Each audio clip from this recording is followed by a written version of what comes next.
The difficulty of living in Champaign, Illinois in indigency is twofold.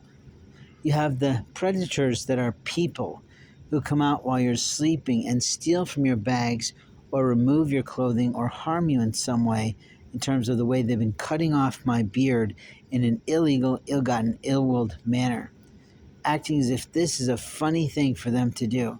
They've been doing it now for maybe 6 months since I moved from campus where they started doing it. I didn't ask them to ever touch me.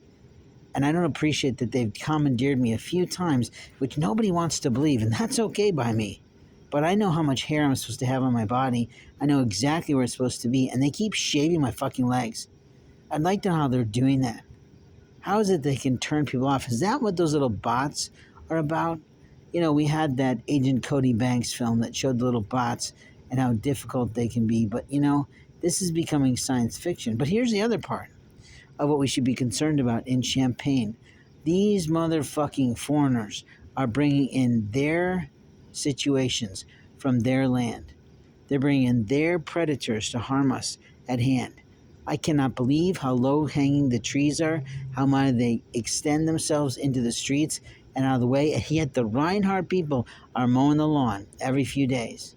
That's not usually how we handle lawn care.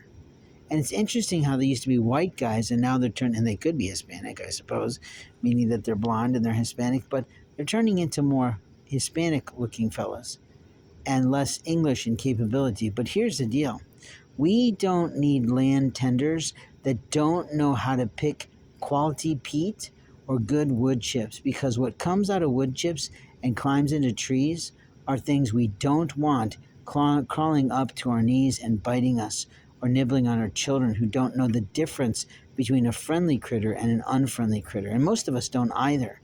We're not accustomed to living in the woodlands. We're not accustomed to living in the jungles. We're not accustomed to living with things that don't belong around us.